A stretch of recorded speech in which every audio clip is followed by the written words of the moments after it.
Senator Patricia Rucker. She joins us live from Charleston. Good morning, Senator. How are you? Hi, good morning, guys. How are you guys? Excellent. I'm assuming your hair didn't freeze too much in Venezuela as a kid, Patricia. No, I did not say I did not have that experience. Have you ever had frozen hair? I mean, not that I can remember. I also didn't have. I didn't go to a school that had a swimming pool in it, so swimming was something you did outside of school during the summer. So it's not too late to try the frozen hair thing. Give it a shot. Okay, I think you'll like it. You have potentially a new Senate president, Patricia. Yes. I don't know in advance who you were backing, one way or the other. Do you care to share that?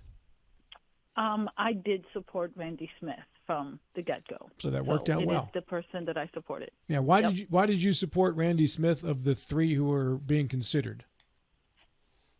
So Randy and I are, first and foremost, aligned in most of the votes and priorities and issues that we care about. He has been a pretty strong conservative, very, very moral, upright senator. He's someone who really tries to get things done without making enemies. Very similar in the way we look at the world, and we came down here to do a job, but our priorities are getting the job done, not necessarily getting a particular position. He's been energy chair and done a really good job with his committee, obviously, but he's helped all of us senators with our bills and our priorities. And I'll tell you, Randy is incredible. The things that he gets passionate about and makes speeches on the floor. I have changed my vote because of some of his speeches and his points. He is persuasive and authentically good, authentically wanting what's best for West Virginia. So I'm really excited for to have that leadership, and I believe that it's going to be a good thing for West Virginia. In the Metro News article I was reading about his election as the Senate president, it mentioned the fact that his opposition, Eric Tarr, Tom Takubo, all three of them, they said, were very good friends, and he said the two who didn't win were the first to congratulate him. Is that genuine, Patricia? Yes, it is, absolutely, and I'm grateful to see it.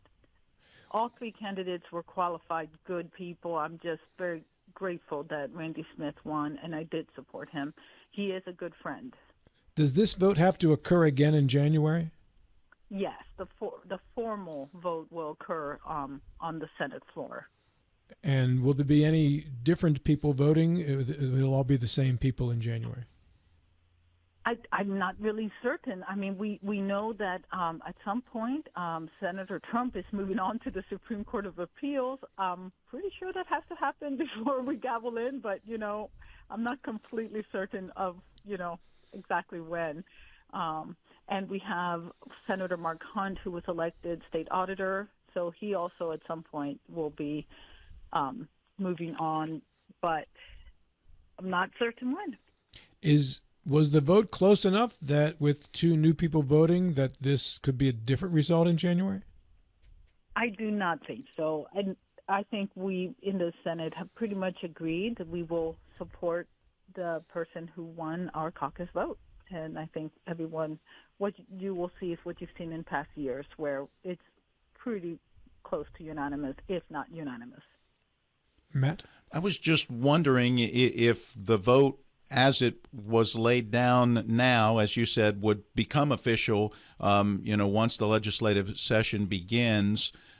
Can someone change their vote in that time, or the fact that you vote now, it is kind of unofficial, but you simply make it official this next go around? Exactly. It's unofficial, but you make it official. I have not witnessed in the 8 years I've been here anybody changing their votes. Good morning, Patricia. This is John. Hey, John. Within the caucus, what are the rules in terms of you have three candidates who are running for the president? Is it 50% plus one that wins the presidency? Is that? No, actually, you have to have. We agreed as a caucus that you have to have a majority of the caucus. So you had to have a,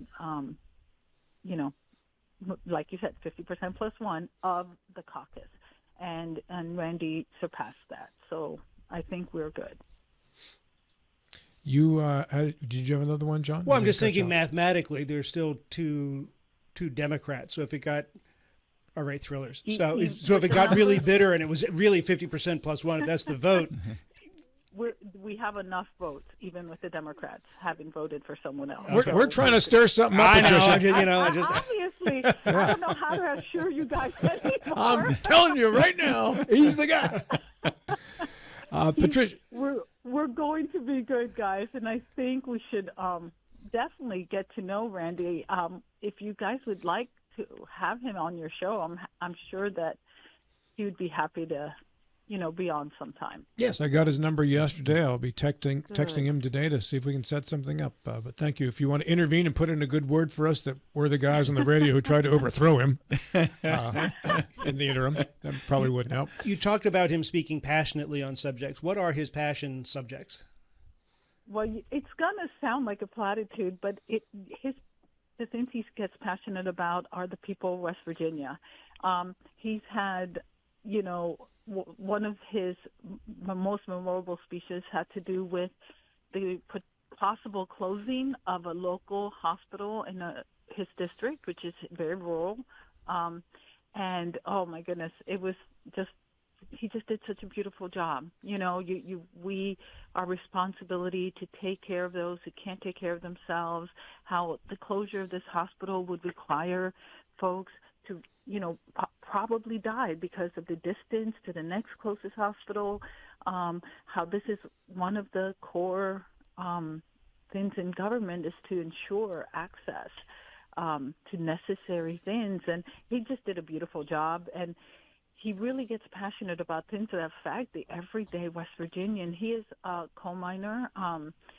His life has been not one of, sleeping on great mattresses and having, all the comforts. He has definitely come up, like so many West Virginians, from very rough beginnings.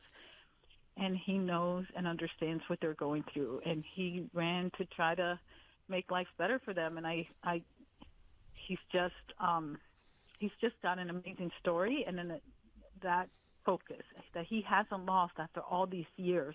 I don't remember how many years he was in the House, but he's been in the Senate as long as I have, and he just hasn't changed. He is the same person he was when he got elected. Our guest is Senator Patricia Rucker, and things are going to change for you too, Patricia, because you obviously and Craig weren't on the same page on some things to the point where you challenged him for Senate president. And now you have a person in a Senate president who you backed in this three-way race.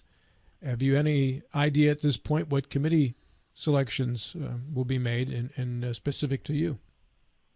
No, I have not.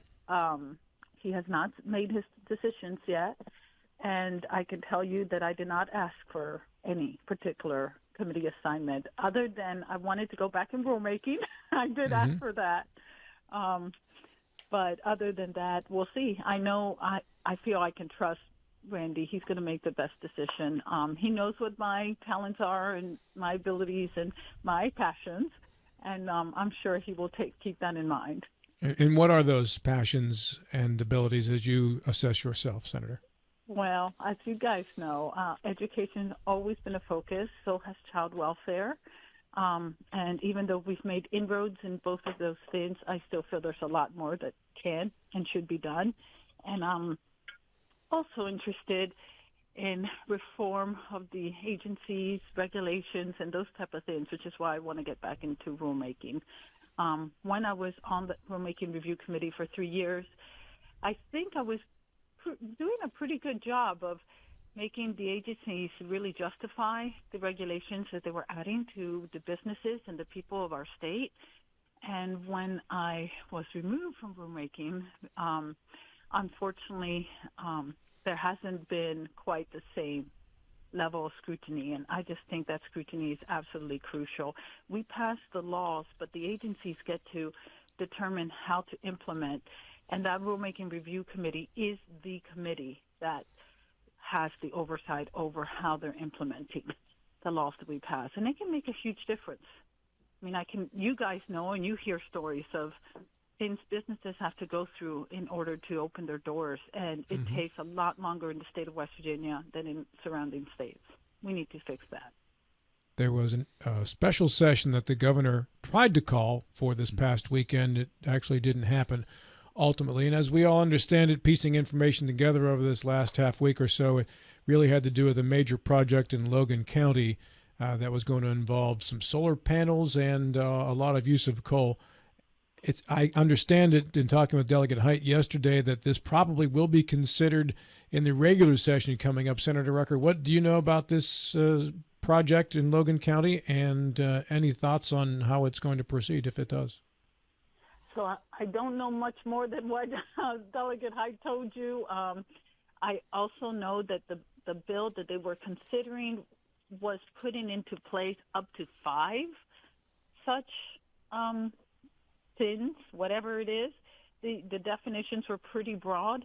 I am very grateful that they decided not to move forward because I had a lot of questions and I was worried that just the pace of it, we weren't going to be able to really get our questions answered and find out the repercussions of what it is that we were passing. So I think it's better to do it in the regular session unless there's a true emergency, something we have to handle quickly.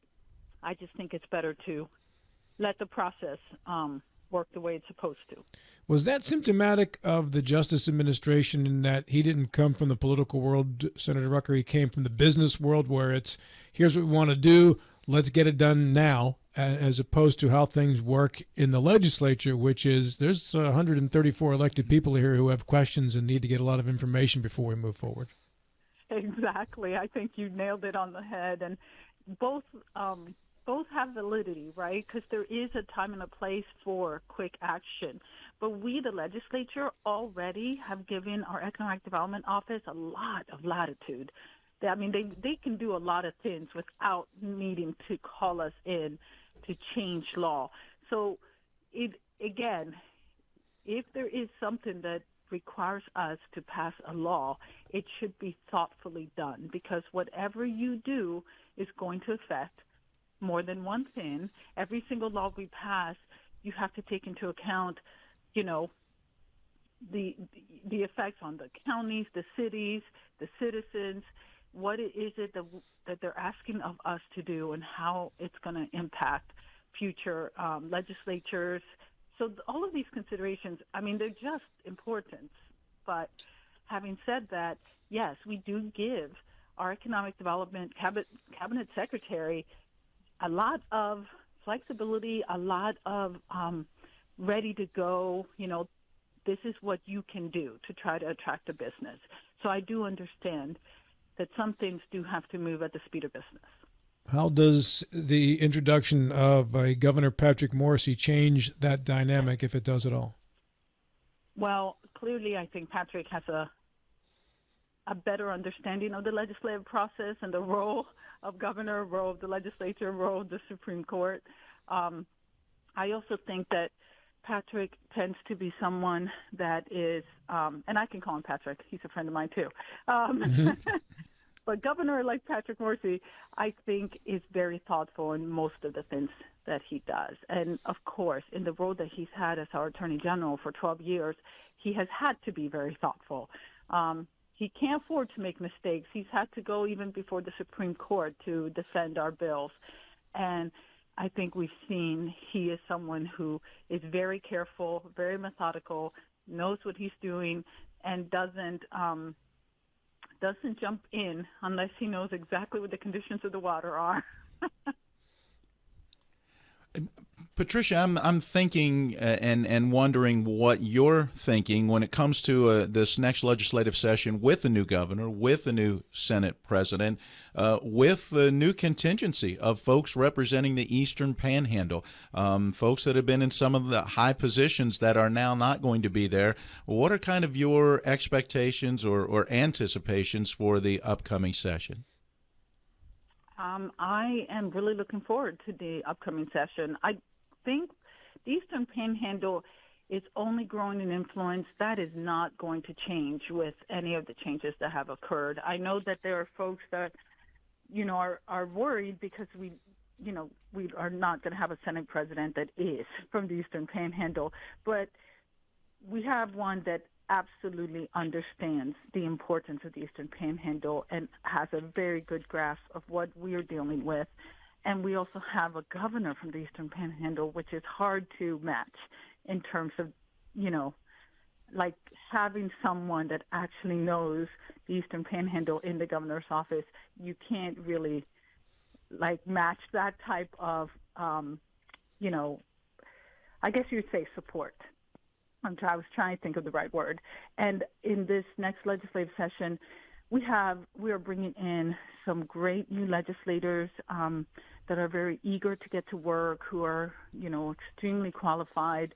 I'm looking forward to all the new colleagues that I'll be working with. I know that we just had Tom Willis here, for example, for the vote, and he manages himself well. He talks well with others. He gets us along. I think he's going to fit right in. So it will not be long, I think, till Tom himself rises up in the ranks. And I just think, again, the Eastern Panhandle, we have several things that we've been trying to do for years, like locality pay. I am more hopeful than I've ever been before that we will find a way, especially with a governor who knows and understands why it's important. I really feel like this is really an exciting time. Shifting gears back to local matters in Jefferson County, the water bottling plant that seems to be on a kind of a runaway train that nobody knows where it's going. Is there a role for the legislature in that project at all, or is that strictly a local matter? So I'm not totally certain. I actually have been putting in inquiries, and we have a meeting scheduled to truly understand what the role of the different levels of government are when it comes to regulating water. I have to admit that I just made assumptions that maybe were not necessarily true, that there were some regulations in place for folks who want to, withdraw water, and basically for commercial use. I just assumed that there would be set conditions somewhere and discovered that there may not be. So if that needs to happen, okay, but I don't know that for certain. And I do want to make certain that we protect the citizens, the existing, farms. We just want to make certain to allay people's fears. I think that a lot of concern is frankly legitimate. If it was my water table that was endangered, I would be concerned too. And I do want all of us to have a comfort level with this business that may be coming in. I will also tell you that when it comes to projects like this, it is really interesting. I made a comment to our economic development chair in the Senate that how is it that we, those of us affected, the legislature representatives of the area where they're recruiting businesses to come in, are not part of the conversation. So it would be so helpful if we were included. Hey, we're looking at this business or this business, and we think it's a good match for your area, and that, they just include us so we can have a heads up, have the time to look into, is this a good fit? Do we think that this is, going to be faced with opposition, faced with concern, or faced with open arms, and be able to help out, and it's kind of like part of the reason for why I ran for Senate president in the first place. It's not that necessarily someone is doing a bad job. It's just that I have ideas of how things could go better and maybe smoother. What we are here in legislative capacity, we're a team.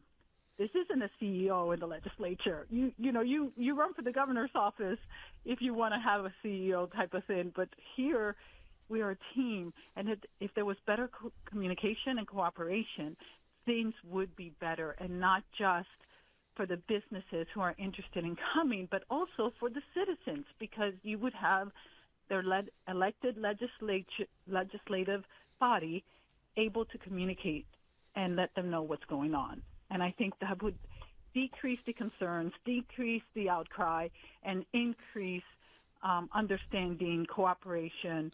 I don't know what to tell you, but we need to get there.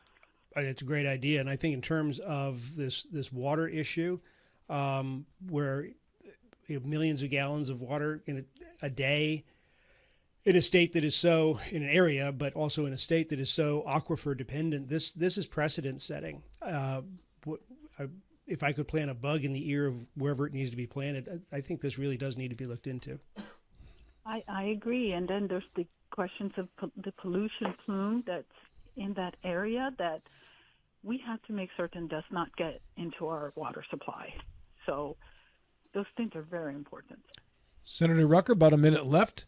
So you'd run for Senate President previously. Why did you not this time? Or did you put out some feelers and just discovered you didn't have the votes? So honestly, I ran for Senate President because I felt that we needed someone, that was different. Fortunately, in this particular circumstance, we had 3 good candidates put their names up and obvious show interest right from the get-go, and they were good candidates. So I don't have any particular desire to be Senate President and to be down in Charleston more than I already am. But I was very happy to find a candidate that I could support. And so that was enough for me. And I'm pretty busy, guys. I do take this job very seriously. In addition to being the senator for the 16th district, I also have gotten some national attention. I have gotten on the board of some national legislative organizations, and I'm doing the best job I can representing West Virginia, sharing the stories of the things that we're doing, and trying to help the state be the best it can be, and also the country, because that matters too. On that note, Senator, appreciate it. We are out of time. Thank you for yours. Thank you. Have a great day. Senator Patricia Rucker, and this is Talk Radio, WRNR Martinsburg, and TV 10. Back with more after these.